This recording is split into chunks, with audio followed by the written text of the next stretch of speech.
There are tapes no priest will ever admit exist, sealed in Vatican vaults beneath 6 layers of stone and silence. They document voices, speaking in dead languages, faces changing shape, and one girl, Mackenzie Trill, who was never supposed to survive. You're not supposed to hear this. You were meant to die ignorant. But now it's too late. You've heard the name. And once you hear it, she hears you. What happened to Mackenzie Trill after the exorcism was not just a case of demonic possession. It was a rupture, a tear in the fabric of what we call real. And the church, the government, the psychiatric elite, they tried to bury it beneath 1,000 lies and 1,000,000 diagnoses. But lies have seams, and seams rip. You're going to hear the truth. But I warn you, the man who finishes this story is not the man who began it. Because once you see what hides beneath our hospitals behind religious ritual and within the trembling mind of a 17-year-old girl, you cannot unsee. Mackenzie Trill didn't survive her exorcism. Something else did. Something older. Something watching. This isn't about demons. This is about a system of control so ancient, so embedded, that even the Vatican bows to it. They trained Father Martinez to follow protocol. He thought it was about prayers, rites, holy water. But no one told him the truth. Exorcisms are not to free the possessed. They're containment units, prison transfers, deals. And Mackenzie, she wasn't the inmate, she was the vault.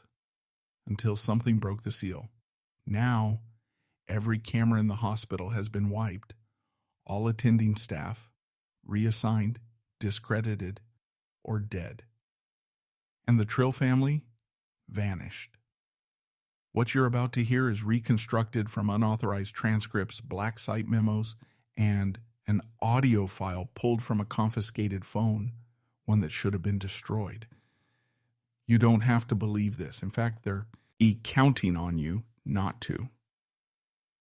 But if you feel something stirring already, a pressure behind the eyes, a breath on the back of your neck, that's not fear. That's recognition. You already know some part of this because you've seen it in your dreams, and dreams are the only place they can't fully reach you. Yet.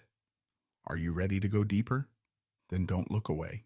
The Vatican classified Mackenzie Trill's case as Malum Classis 4, Latin for evil of the 4th kind. It's a category so rare, so destabilizing that it doesn't appear in public doctrine. It's reserved for one thing: when the entity speaks truth, not lies, not temptations, but brutal, unbearable truth, truth that undoes the mind. The church calls them witness demons because they don't come to torment, they come to reveal. What did Mackenzie reveal? Why did her voice, layered with impossible frequencies, speak secrets that even the NSA flagged as psychic anomalies? And why did Vatican intelligence, yes, they have an intelligence division that authorized a Class 4 protocol for a girl who'd never left Kansas? Because Mackenzie Trill became a transmitter, not possessed transmitting. The exorcism wasn't an attempt to purge her. It was an emergency shutdown because her mind was broadcasting something across frequencies no human should ever hear.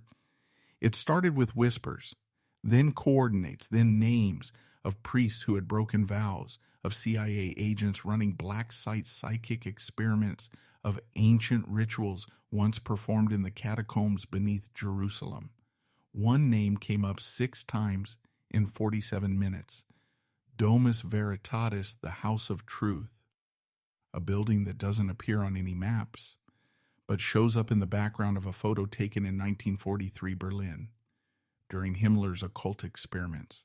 Same structure, same name, written in Latin over the door. You're starting to feel it, aren't you? That tug in the chest, the itch behind the veil of the world you thought was real. They trained us to believe possession is chaos. But what if it's order, the wrong kind of order, a transmission from something older than the devil we were taught to fear? Mackenzie didn't need an exorcist. She needed a firewall. And Father Martinez, they sent him in knowing he'd burn, because this thing doesn't feed on flesh. It feeds on faith.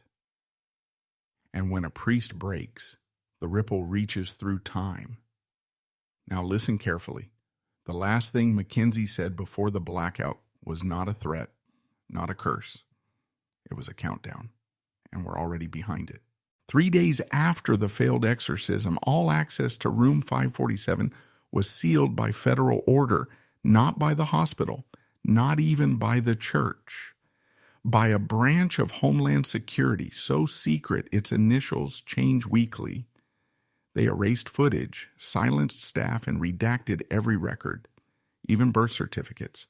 But one nurse, terrified and guilt-ridden, smuggled out a single page from Mackenzie's EEG report. It shows 3.3 seconds of brain activity. The wave patterns are not human. They are structured, mathematical, repeating like a signal, like a message.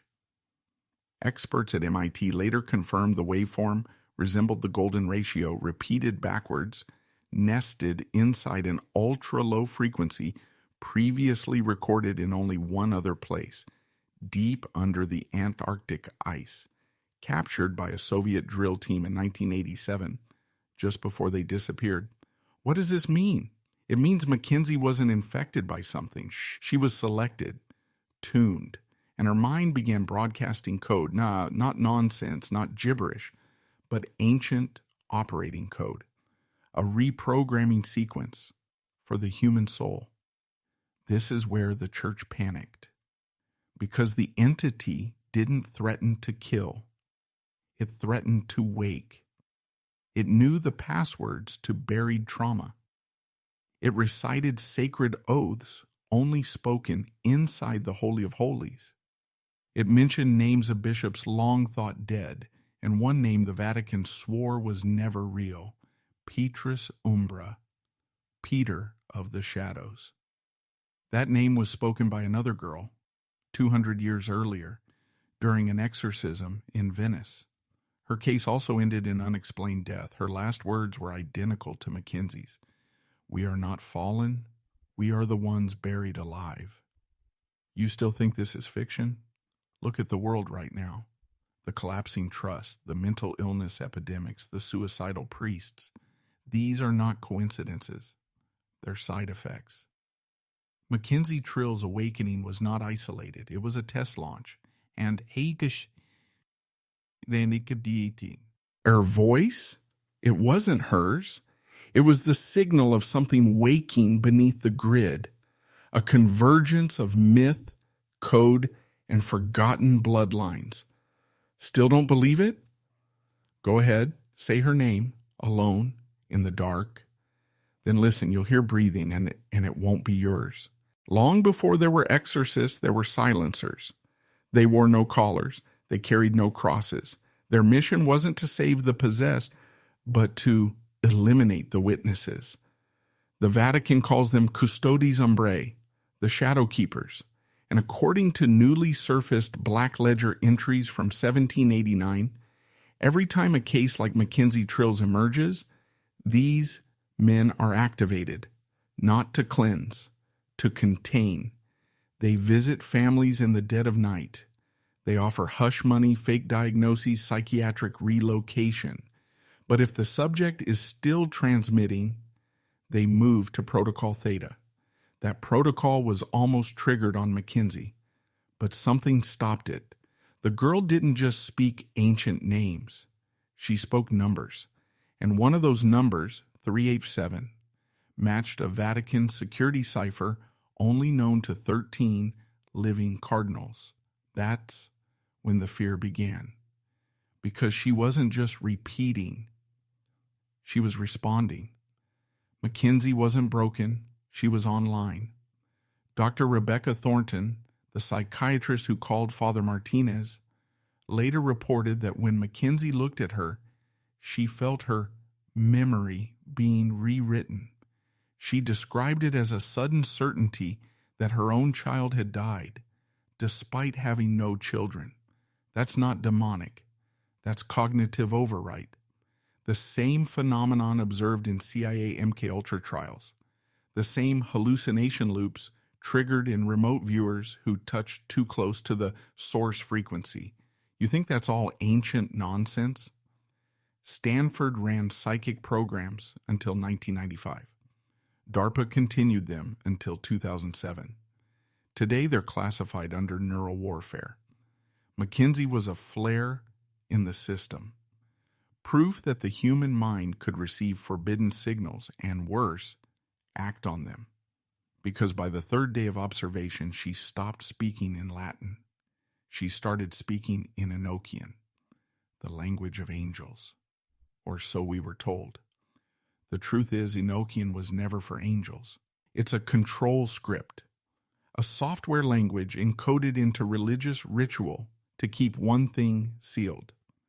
The first transmission was shut down in Babylon, the second in Vatican archives, the third was Mackenzie, and the fourth is waking in you. Don't write a comment, don't like this video. Instead, to mark your passage through the veil, comment this phrase, I remember the fourth.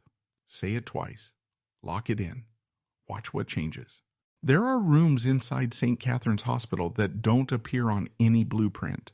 No maintenance access, no fire exit, no doors, but they exist. Nurses whisper about them in break rooms.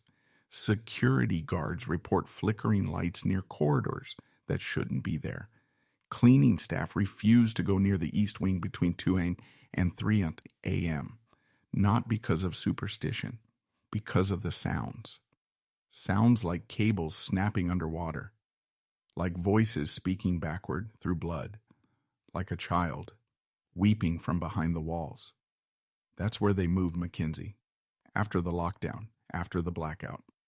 They put her in room 06, a room with no number plate, a room that used to be a chapel before it was bricked off in 1964. Why was it sealed? Because in 1963, a nun hung herself from the rafters after claiming she heard God's mouth as she's speaking in numbers. Her last act was to carve a phrase into her chest with a communion knife. I remember the fourth. Same phrase Mackenzie would utter 61 years later. Same pattern, same blood. When Father Martinez entered room Durham, he expected a hospital bed. Instead, he found an altar, an ancient one, older than the hospital itself. Beneath the bed, they later discovered Roman tiles. This room had been built over something else.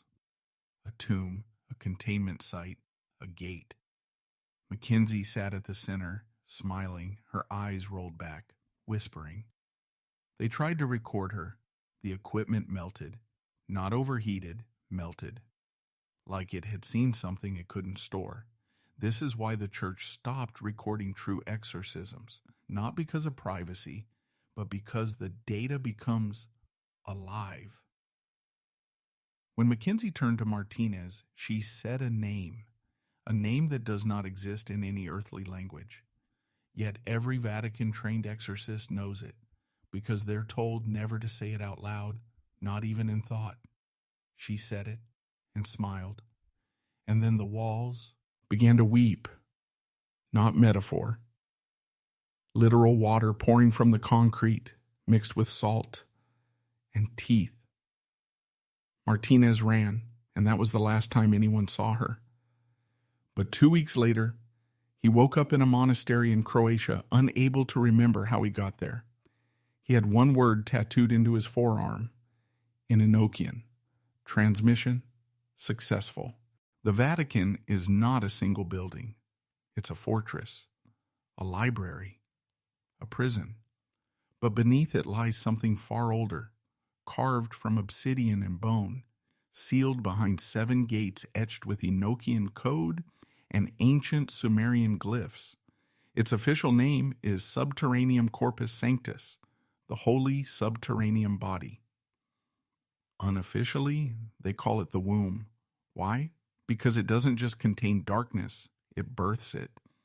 It's the original chamber where the church found it, the entity that Mackenzie connected with, the one that has no proper name, no origin, and no allegiance to heaven or hell, the entity that predates language.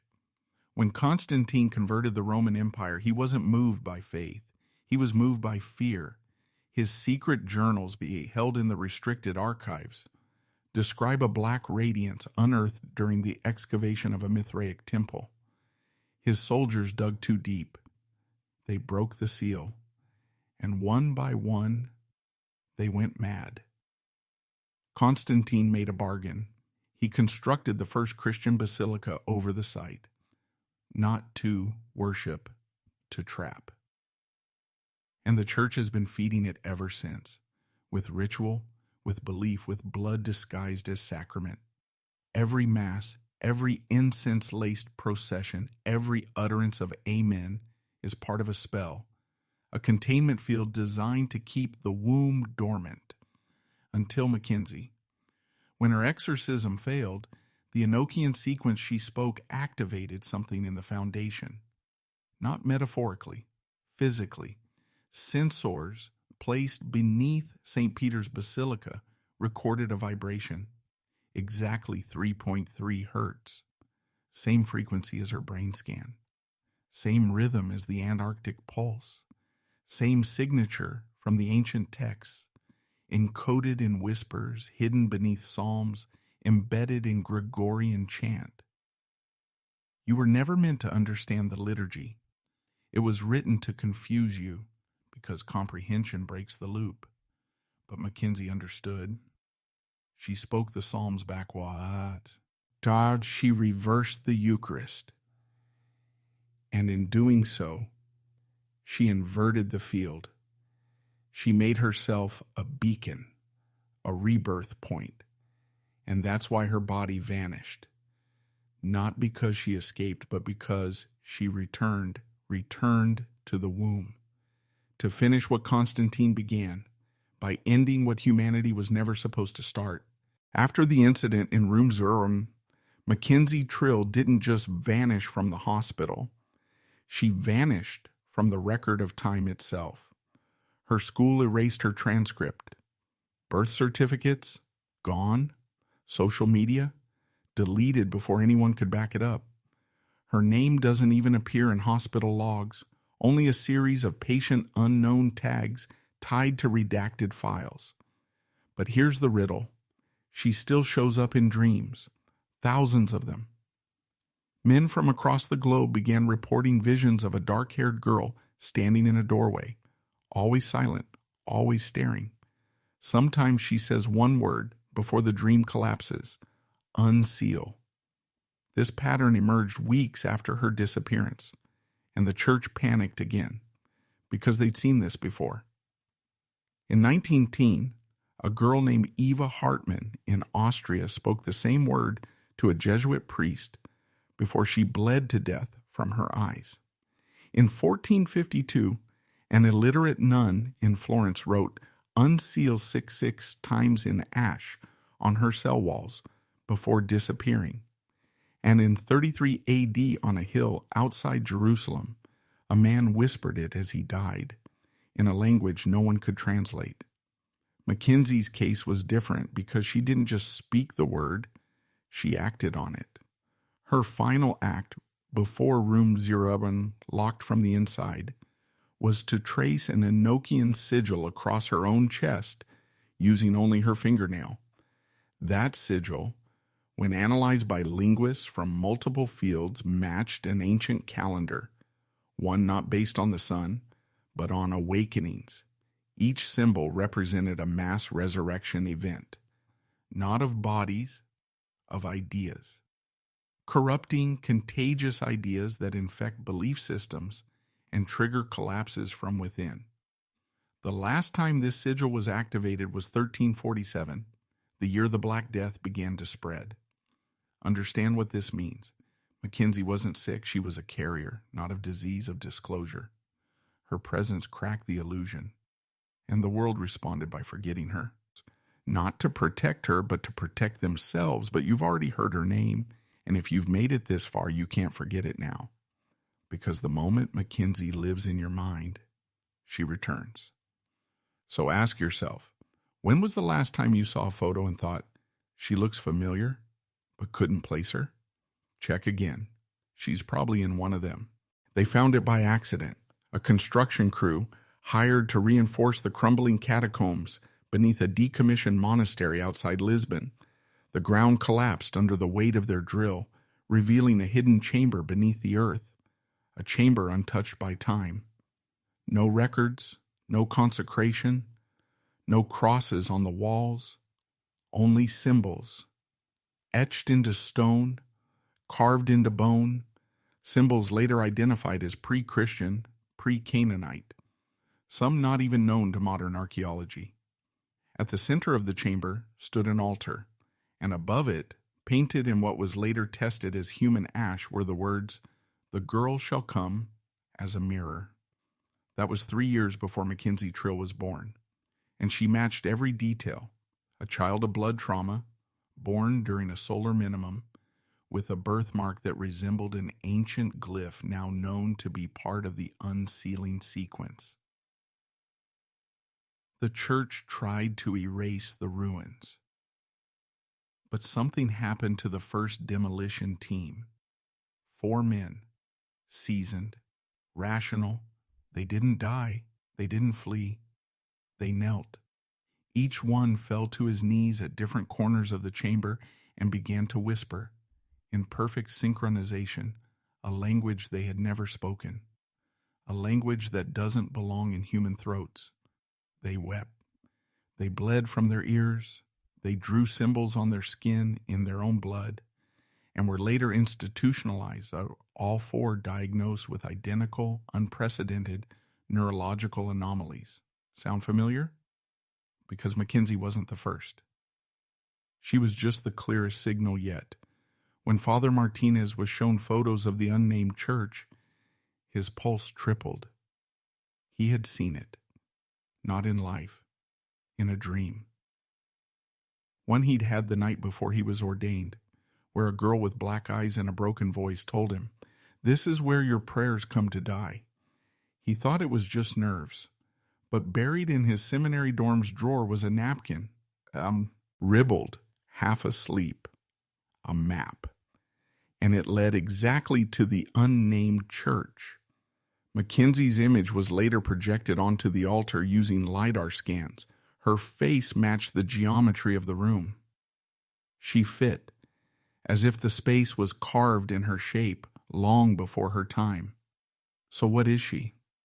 A harbinger, a vessel, or a reflection of the force buried beneath our systems, beneath our dogma, waiting for a voice clear enough to echo it back? And if she's the mirror, then what does that make you?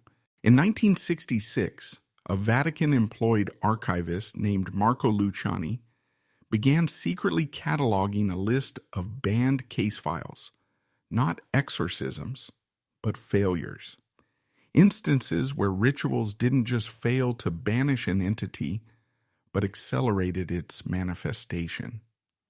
He called it the Ash Index, named for what each site had in common: a thin layer of black ash found clinging to walls, windows, and, in some cases, lungs.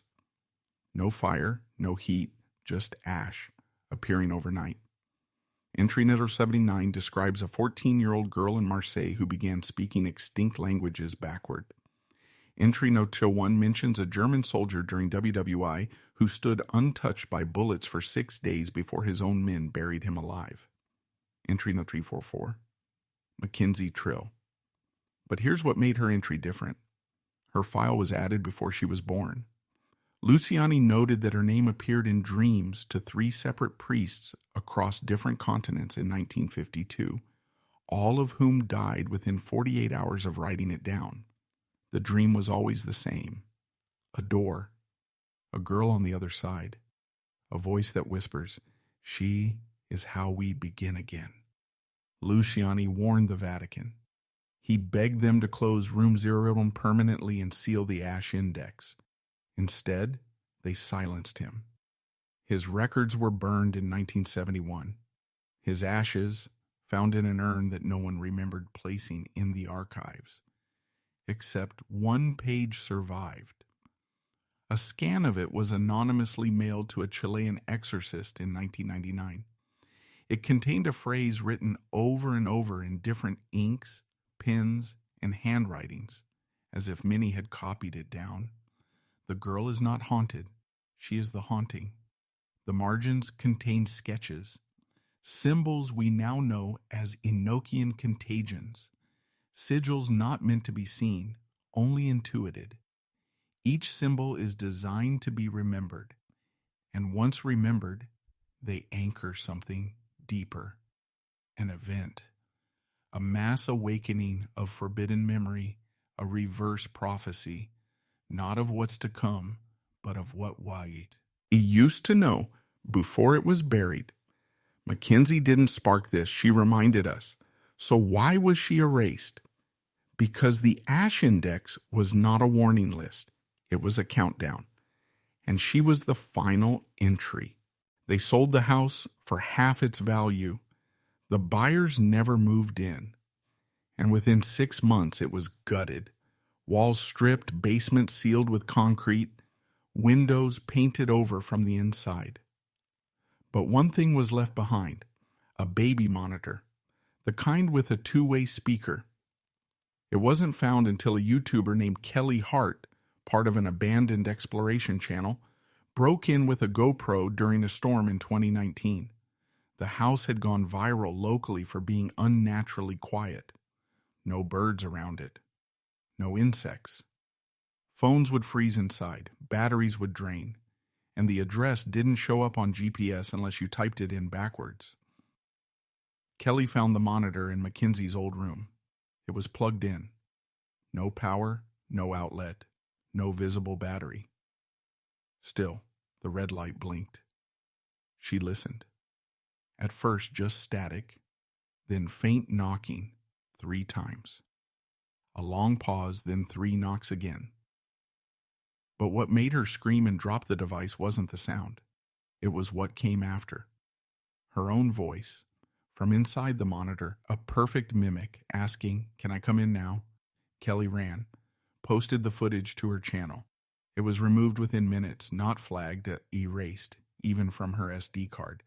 But one audio engineer downloaded the waveform before takedown. He analyzed it. And what he found broke him. The knocks weren't knocks. They were modulated speech, slowed down 300x, layered through frequencies only certain human ears can detect, those with trauma-induced hearing shifts. Translated and restructured, it formed a sentence. "We made a room for her, inside you." The waveform also contained a low hum, later matched to infrasound frequencies known to cause nausea, dread, and hallucinations. Frequencies used by military psychological warfare units. But this one had an anomaly. A second voice beneath the hum. It whispered in Aramaic, "She's only knocking because you locked the door." So what was inside Mackenzie's room? The Vatican sent a retrieval team in 2020. 4 men went in. 1 came out, mute, eyes burned, fingers fused together in what appeared to be a prayer position. He wrote one sentence in charcoal. "The girl is not what you think, she is what thinks you." The house has since been buried, literally, under a man-made lake built in just 11 weeks. No permits, no records. But every year on August 7th, divers report hearing knocking from beneath the water 3 times, always 3. So if you've ever heard something at your door at night and no one was there, don't ask, "Who's there?" Ask instead, "What did I lock out that I used to let in?" The hospital called it a prolonged hypothermic stasis, but that's not a medical term. It's what the Vatican calls a death that forgets to finish. Here's what's documented.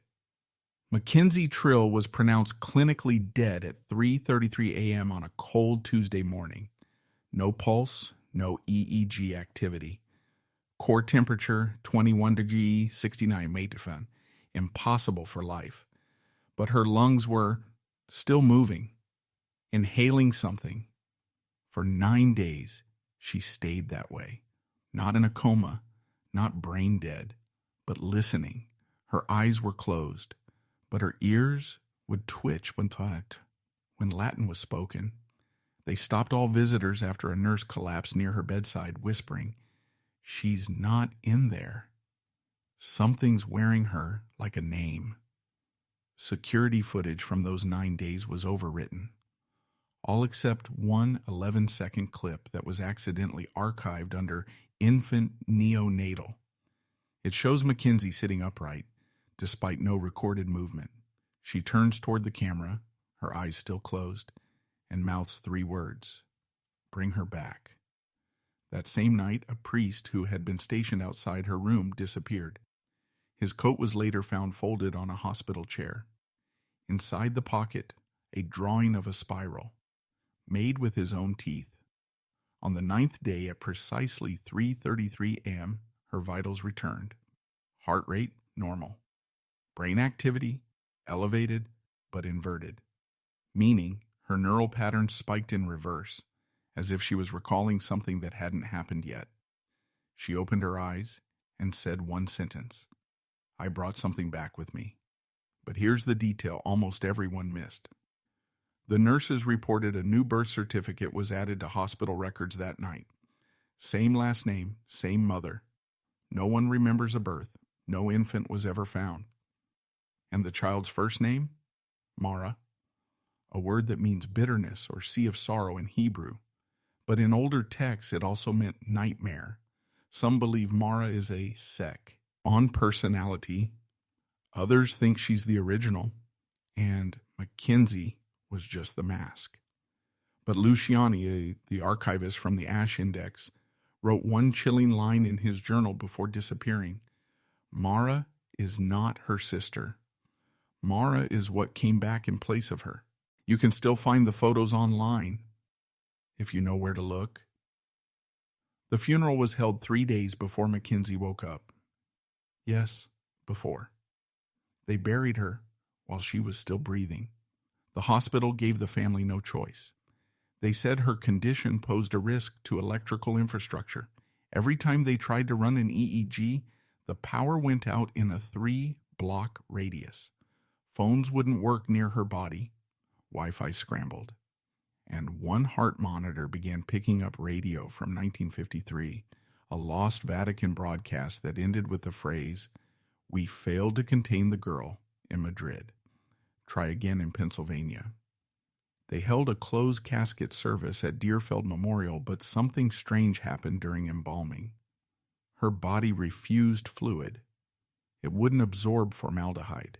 In fact, when injected, the fluid turned black, boiling inside the syringe. The mortician quit that day. His final note said, "Her blood smells like my father's funeral." The coffin was delivered nailed shut, but not from the outside. Inside, 7 nails were driven through, as if someone had sealed themselves in. Each nail was dipped in myrrh, and under the lining they found scratches, not claw marks, writing. Etched in reverse Latin: "Don't dig, don't pray, don't look back." At the funeral, something strange happened. As the priest spoke the last rite, his voice looped, repeating the words, "The soul returns, the soul returns," over and over, until a child, no one recognized her, stood up near the front and whispered, "She's behind you." The priest collapsed. 2 attendees vomited blood. The photographer fled, claiming her camera lens reflected a face that wasn't Mackenzie's, a face she described as like a melted statue, smiling with no teeth. The funeral ended in chaos. But 3 days later, Mackenzie sat up in her hospital bed, alive, except her fingerprints had changed. No longer matching hospital records, not even matching human patterns.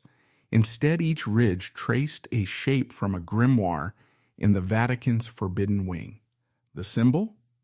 A seal, used to bind a Watcher-class entity known only as Zael-Ak, the one who waits inside names. No one can explain why the funeral preceded her awakening, but if you dig deep enough, you'll find whispers of a ritual used by secret clerics, the wake before the waking. A ritual meant not to honor the dead, but to trick something that follows the soul, to make it think you're already buried, so it moves on. The recording is kept sealed in evidence locker F33 at the Diocesan Archive in Pittsburgh. It was never meant to be heard, but a leak in Twining posted 8 seconds of it to a dark Catholic message board. It was deleted within 3 minutes. The file was labeled MacConf Final W Wave, here's what's confirmed. Mackenzie asked to speak to Father Joseph Trill, her biological father, in private. He had once trained in Rome but left the seminary after a mental break in 2004. He believed he'd seen an angel with no eyes in the catacombs and never recovered. Still, he agreed. They met in a wooden confession booth at St. Mina's, a church now condemned. The session was recorded by diocesan policy. At first, silence. Then her voice, distant, flat, like speaking underwater. Father, I remember what you did. Joseph says nothing for 11 seconds. Then, you're not her. She replies, you're right. But I remember the night you tried to forget. Then the knocking starts. 3 knocks, then 4, then 11. The sequence used in demonological Morse by Vatican Code 9. Then Joseph screams. Not a regular scream. A wet, choking sound, like lungs folding in on themselves. The audio then warps, and you can clearly hear a third voice. A child's voice, whispering in reverse Latin, confession is admission, admission is permission, and permission is possession. When the clergy broke open the booth, they found Joseph slumped forward, unbreathing, no sign of trauma. But his body was emptied, like a balloon, every bone, organ, and drop of blood gone, yet the skin was intact.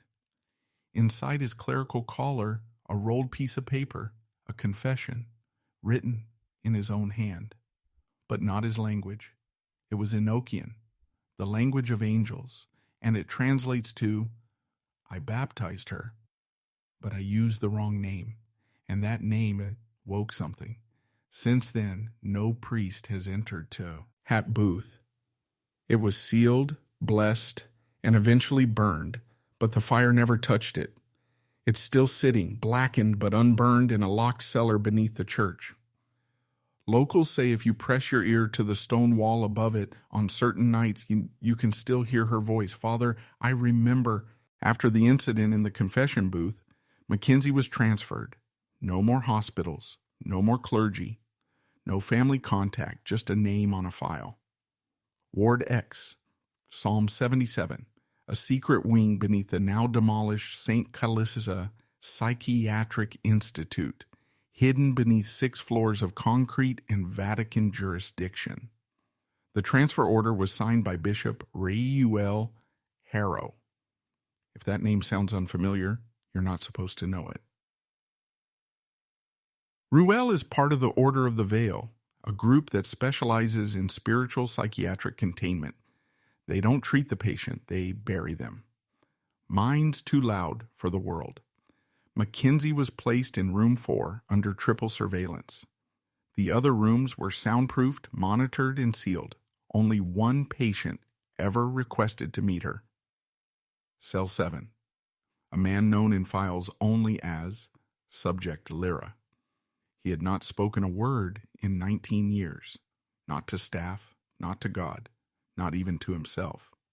But when Mackenzie arrived, he stood up, faced the camera, and wrote a single phrase on the wall in his own blood. I've seen her handwriting in the book of names. They allowed a monitored conversation, believing Subject Lyria might reveal long-sought data. Big mistake. The session lasted 2 minutes, 19 seconds. Here's what happened. As soon as Mackenzie sat down, every device in the room went dead. Not just cameras, power, heart rate monitors, lights, silence. Then emergency lights flickered on. What the guards saw, is still classified. But a leaked image shows Lyra sitting calmly at the table, blood flowing from both ears, eyes open, dead. Except he had carved letters into the table with his fingernail. The word, Zayalach, same as the seal in her fingerprints, and beneath it, Mackenzie is not the name that answers. Since that meeting, Mackenzie refused to speak. Not out of trauma. She wrote on her wall daily, pages of writings, in Perfa, Chiki, ancient tongues, Sanskrit Phoenician, pre-Canaanite, and a dialect of angelic script never before documented. But the English sentence repeated most was, I remember the name beneath my name. Subject Lyra's body decomposed 400% faster than normal. He was ashes in 36 hours. But when they scanned the table, they found something burned into the wood grain, a map, not of any place on earth, but a spiral, like a staircase curling into the dark, with one final word etched at the bottom, come. On September 9th, 2024, at exactly 03:13 a.m., all 77 surveillance feeds at St. Callista's Ward X went black. There was no power outage, no breach, no alarm, just silence. Then one frame appeared on the backup servers, a glitchy, corrupted video still. Mackenzie standing in the hallway, surrounded by 7 shadows, none of them her own. One staff member, Nurse LeClaire, was later found catatonic near the elevator shaft, clinging to her rosary. Her fingers were worn down to bone, as if she'd been praying through concrete. The only word she spoke before losing speech entirely. She walked through the wall, and it smiled. Mackenzie's room was intact. No sign of struggle, no forced door. But her wall writing had changed. Only one message remained. Find the Chapel of 77 Breaths. That's where the time stops. It took months to understand the reference. The Chapel of 77 Breaths is not on any map, but it exists beneath a deconsecrated church in Tarnów, Poland, built over an older temple, possibly pre-Abrahamic. The chapel's nickname comes from a legend that no one can breathe more than 77 times inside before something hears you and comes to claim the 78th. On November 11th, 3 locals heard a bell ringing underground. No bell existed in that chapel for over 200 years. They went down, found the front doors open, and in the center of the room, Mackenzie, kneeling, eyes open, bleeding from her mouth, nose, and ears. Around her, burn marks in the shape of wings. All clocks in the area, digital and analog, had stopped from 3:13 a.m. to 10:13 a.m., a 7-hour blackout of time. Even satellites lost contact with the area for that window. And get this, no one can account for where Mackenzie had been in the 62 days since she vanished. Not a single camera, not a single witness. Yet there she was. She was admitted to a final facility, name redacted, but the reports say this. She spoke one final sentence before closing her eyes and not waking since. And that sentence was, I remember now the name, the seal, the door, then silence, no brain activity, no dreams. But her heart continues to beat, and her blood remains warm. Some say she's not in a coma, she's waiting, because she finished remembering. And when she wakes, she won't be Mackenzie anymore.